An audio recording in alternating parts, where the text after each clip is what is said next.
Bismillahirrahmanirrahim. Assalamualaikum warahmatullahi wabarakatuh. Waalaikumsalam warahmatullahi wabarakatuh. Alhamdulillahirabbil alamin. Assalatu wassalamu ala asyrafil anbiya'i wal mursalin sayyidina wa maulana Muhammadin wa ala alihi wa sahbihi wa barik wa sallim ajma'in.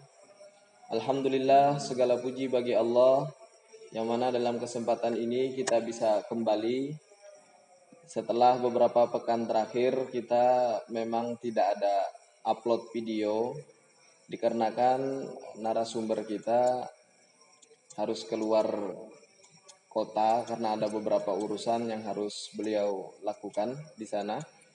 Yang pasti alhamdulillah kita pada malam hari ini kembali lagi belajar bersama. Salawat serta salam semoga tetap tercurahkan ke haribaan junjung kita Nabi Muhammad SAW. Yang mudah-mudahan kita bisa menjadi umat yang membanggakan beliau dan kelak mendapatkan syafaat beliau di hari kiamat. Amin amin ya rabbal alamin. Sobat The Santri dimanapun Anda berada, semoga selalu dalam lindungan dan keridhaan Allah Subhanahu wa Ta'ala.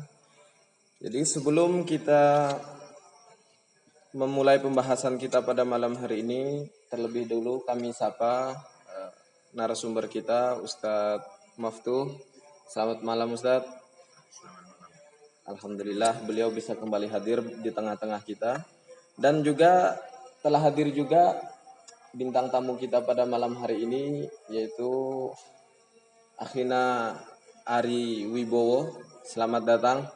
Alhamdulillah, dan sudah tidak asing lagi Bang Rahman. Iya, sudah tidak asing. Alhamdulillah, sehat Bang Rahman. Alhamdulillah rabbil alamin. Mudahan hajat kita semua dikabulkan oleh Allah. Sobat Santri yang dimuliakan oleh Allah Subhanahu wa Ta'ala, tema kita pada malam hari ini kita akan membahas tentang hak dan kewajiban istri terhadap suami, dan juga hak dan kewajiban istri terhadap kewajiban suami terhadap istri. Baiklah, kita mulai saja mungkin Ustadz. Jadi kita akan membahas sudah pas apa belum praktek di masyarakat dengan apa yang dijelaskan oleh para ulama di dalam kitab-kitab terdahulu. Hadir di tengah-tengah kita penanya kita persilahkan kepada Bang Ari Wibowo yang sekarang memang sudah berkeluarga. Jadi kita hadirkan sahabat kita yang memang sudah terjun, sudah berkeluarga, sudah punya istri dan anak. Alhamdulillah Bang ya. Baru satu nggih? Satu. Belum mau nambah? Insyaallah nanti nambah. Wah, insyaallah nanti nambah nggih. Jadi kami persilahkan Bang Ari untuk bertanya kepada narasumber kita. Oke, assalamualaikum warahmatullahi wabarakatuh. Waalaikumsalam warahmatullahi wabarakatuh. Alhamdulillah di sini saya diberi kesempatan untuk bertanya. Ya alhamdulillah juga saya diundang secara resmi dari narasumber kita sendiri. Begini Ustaz, biasanya setiap keseharian pertanyaan saya ini kemungkinan ya lumrah untuk di keseharian di masyarakat lah pada umumnya. Nah, saya bertanya, pernah dengar memasak, belanja ke pasar ataupun mencuci baju, bahkan sampai mencuci piring pun. Nah, jadi sebenarnya itu semua kewajiban siapa, Kak? Kalau menurut sampean? Kewajiban istri apa suami gitu ya? Iya. Kewajiban jadi apa? Pekerjaan rumah tangga seperti memasak, terus belanja ke pasar, mengganti popok mungkin ya. Nah, itu sebenarnya menurut para ulama kewajiban suami atau kewajiban istri. Monggo Ustaz ditanggapi. Oke. Itu sebenarnya pertanyaan yang menarik ya, karena itu terjadi di masyarakat gitu. Menurut Imam Nawawi, menurut dalam kitab Muqutun Dujan ini begini. Nah, tapi mungkin pemirsa bisa cari referensi lain atau menurut ulama yang lain atau dalam kitab lain mungkin berbeda dengan ini. Ini bisa kita pahami dari kisahnya Sayyidina Umar. Jadi waktu itu ketika Sayyidina Umar itu jadi presiden lah kalau zaman sekarang, itu ada salah satu warganya yang sering diomelin oleh istrinya. Kemudian warga ini mendatangi dalam atau rumahnya Sayyidina Umar. Nah, ketika warga ini datang ke rumah beliau, ternyata apa yang dilakukan istrinya Sayyidina Umar itu persis sama dengan apa yang diperbuat oleh istrinya warga ini. Suruh diomelin gini-gini macam-macam lah. Pokoknya lengkap itu kesimpulannya. Kemudian orang tadi itu kembali sambil mikir-mikir, kok kalau keadaan atau kondisi seorang raja presiden aja seperti ini, apalagi rakyat jelata seperti saya ini. Kemudian orang tersebut kelihatan Sayyidina Umar, kemudian dipanggil, sini, ada punya hajat apa datang ke saya? Kemudian dia cerita, istri saya begini-begini, pokoknya sering marah, ngomel, cerewet, bengis dan seterusnya. Kemudian tapi setelah saya sampai ke sini, ternyata istri sampeannya sama dengan istri saya. Sama dengan istri saya. Bahkan dalam sejarah kita pahami bahwasanya kalau Sayyidina Umar lewat di jalan sini, maka setan itu lewat jalan yang sana. Kalau Sayyidina Umar lewat gampangnya di blok A, maka setan lewat di blok A. Artinya setan itu takut pada Sayyidina Umar. Tapi di rumah tangganya ternyata ada orang yang lebih berani. Tapi saya gak berani nyebut itu. Tapi pokoknya ada orang yang setan aja takut kepada Sayyidina Umar. Tapi ada orang yang tidak takut kepada Sayyidina Umar. Tapi olah. Kemudian ditanya, Sayyidina Umar bilang begini, ini ihtamal tuhali hukukin laha ala annaha tobbakhatun. Insyaallah bacanya gini, tobbakhatun li ta'ami, khabbasatun li khubzi, khassalatun li sobi, murdi'atun li walidi, walaysa dilika wajibin alaiha.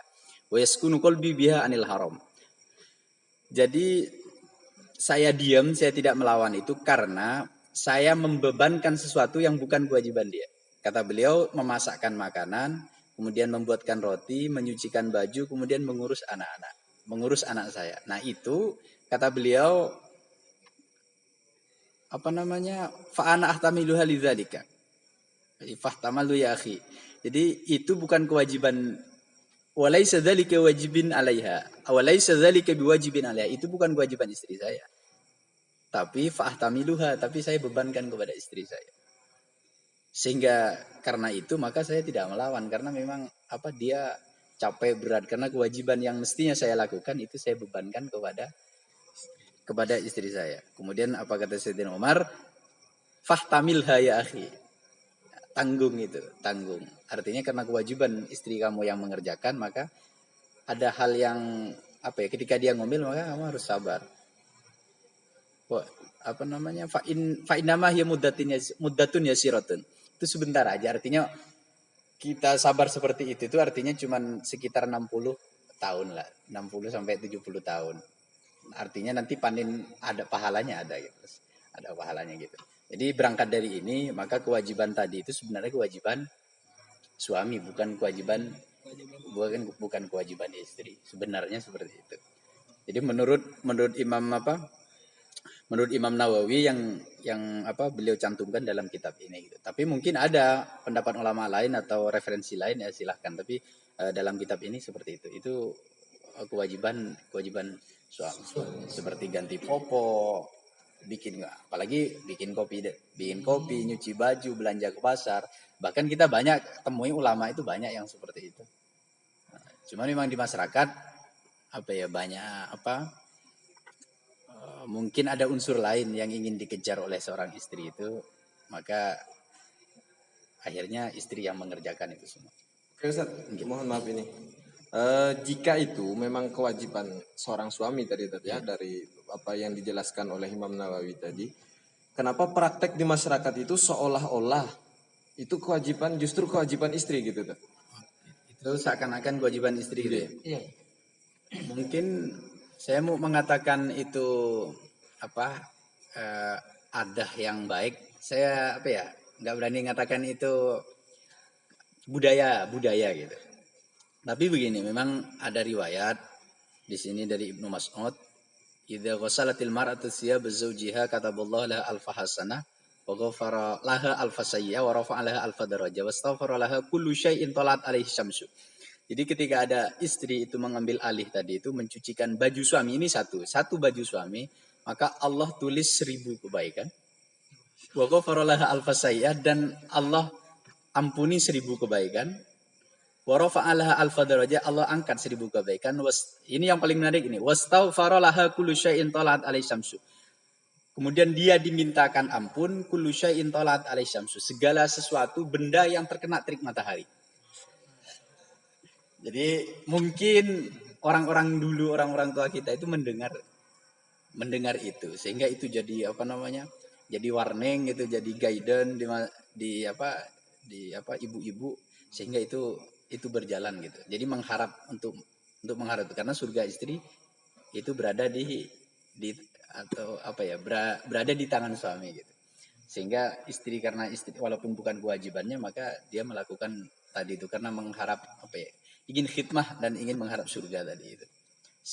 Mungkin itu jadi 1000 semua. Jadi itu seolah-olah ya, jalan menuju surga bagi istri gitu. Bagi istri. Itu, jadi itu istilahnya pas aja Tat. Pas aja gitu. Sangat pas, karena cuman kalau ada suami itu katanya, kalau kita sering baca artikel tuh, kalau ada suami itu ya masak atau apa, itu sebenarnya bukan kelebihan, normalnya seperti itu. Kalau ada suami memasak, itu normalnya seperti itu, karena memang kewajiban dia kan. Kalau mengerjakan kewajiban itu enggak hebat gitu. Hebat itu dia melampaui kewajibannya dia. Nah, istri itu sangat luar biasa, karena itu bukan kewajiban tapi dia kerjakan. Sangat luar biasa seperti itu. Ya, saya bertanya seperti ini nih, takutnya Tat, setelah ngelihat konten ini, ya, ibu-ibu malah mogok semua pekerjaan, kan bahaya juga gitu Tat. Merasa bukan kewajiban. Nah, itu dia. Jadi ada sisi lainnya yang juga harus dianu. Oke, sebelum kita lanjut ke pertanyaan selanjutnya, silakan sambil diminum dulu. Nah, air memang malam ini memang air putih karena cuaca sedang tidak baik, gampang batuk dan flu. Jadi sobat Desantri juga banyak-banyak minum air putih. Kita lanjut Tat. Selanjutnya kami persilahkan kepada Bang Rahman. Ini calon suami dan calon bapak, ya kan? Nah, itulah. Iya, setiap laki-laki pasti pengen jadi suami dan bapak. Kami persilahkan Bang Rahman untuk bertanya. Kalau memang semua itu kewajiban suami, ada satu yang mau saya tanyakan Ustaz. Berarti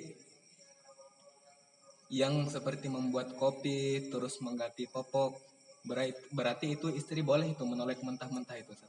Artinya istri boleh menolak untuk mengerjakan itu gitu. Untuk mengerjakan itu. Oke, ya sebenarnya saya nggak berani menjawab itu bisa atau tidak. Cuman yang jelas gini, kita itu jangan salah pegang komitmen, jangan salah pegang dalil. Dalil tadi yang mengatakan bahwasanya itu tugas istri, semua pekerjaan rumah tangga itu tugas suami, maksud saya, itu dalil harus dipegang suami. Nah, terus kalau mengerjakan cuci baju tadi, satu baju itu diangkat derajatnya, kemudian dihapus keburukannya, ditulis kebaikan, itu komitmennya suami, istri. Itu dalilnya dipegang. Jangan sampai ketukar dalil tadi. Jangan sampai si tadi bahwa itu kewajiban suami itu dipegang istri. Kemudian tadi yang kalau mencuci baju itu diangkat derajatnya, dihapus keburukannya, itu dipegang suami. Nanti suami, udah ini cuci baju. Itu loh, 1000 kebaikan, 1000 begitu. Nah, terus kalau si istri salah pegang dalil, yang seharusnya dipegang suami dipegang istri tadi itu, buat kopi, dia nggak mau, itu kan bukan kewajiban saya. Sama dengan gini loh, ada dalil begini, siapa yang iman pada hari akhir, pada hari akhir maka muliakan tamu. Itu dalil bagi tuan rumahnya. Tapi ada mengatakan begini, ad-dhaif kal mayyit. Tamu itu seperti mayit. Nah, itu dalil bagi tamu. Jangan dibalik. Tamu itu seperti mayit, itu dipegang tuan rumah. Kemudian kalau orang yang beriman pada hari akhir maka muliakan tamunya. Itu dipegang tamu. Akhirnya kalau ketuker gini, kalau kita bertamu pegang dalil yang kalau beriman pada hari akhir itu muliakan tamu, akhirnya kita minta dilayani. Saya kan tamu, kamu pingin beriman apa enggak pada akhir? Kalau beriman maka muliakan saya sebagai tamu. Dan kalau kita salah pegang dalil tadi tamu itu seperti mayit, itu dipegang kita ketika saat kita menjadi tuan rumah, maka tamu itu ya udah terserah kita. Tidak disuguhkan apa-apa. Tidak disuguhkan apa-apa, tidak dilayani. Namanya juga mayit. Nah, jadi jangan sampai salah pegang dalil gitu aja. Dalil tadi bahwasanya itu bukan kewajiban laki-laki, itu pegang apa namanya laki-lakinya. Yang dalil bahwasanya perempuan itu kalau mencucikan baju buat suami itu pahalanya luar biasa, maka itu dipegang istri. Jangan sampai ketuker. Kalau ditukar nanti apa namanya salah paham. Ya salah pengertian sama dengan gini. Murid itu di depan guru tidak boleh memanjangkan kakinya. Nah, itu dalil harus dipegang santri, jangan dipegang guru. Nah, guru dia punya dalil lain. Bahwasanya dia dalam mendidik itu harus melihat dengan bi'ainir rahmah. Artinya tidak boleh marah dengan hal semacam itu gitu. Paling harus diingatkan dan sebagainya. Jadi kalau salah pegang dalil maka rancu nanti. Rancu. Yang penting jangan tadi itu dalil buat suami-suami terus buat istri-istri. Seperti itu. Ya, saya sedikit tambahkan. Itu kalau istilahnya salah pegang dalil, maka justru akan saling salah menyalahkan. Akan saling salah menyalahkan. Dan merasa paling benar. Nah, iya, karena ini saya punya dalilnya itu. Saya pegang dalilnya. Kalau salah pegang dalil. Salah pegang senjata istilahnya.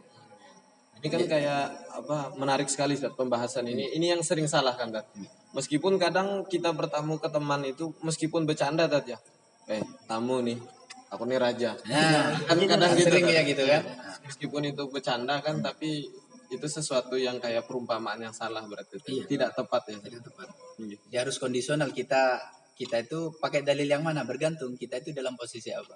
Kalau dalam posisi sebagai istri berarti pakai dalil yang tadi itu dalil bahwasanya nyuci baju suami atau pekerjaan rumah tangga maka pahalanya seperti tadi itu. Tapi kalau si suami jangan pakai dalil itu. Sama contohnya dalam Al-Qur'an rijalu qawwamun 'alan nisa. Laki-laki itu pemimpin leader dalam rumah tangga bagi perempuan. Nah, itu dalil bagi perempuan, bukan dalil bagi laki-laki. Dalil perempuan maksudnya apapun harus konsultasi kepada suami, dia harus taat kepada suami. Nah, jangan dipegang laki-laki, pegang lagi apa kata gue, apa kata terserah saya, seenaknya.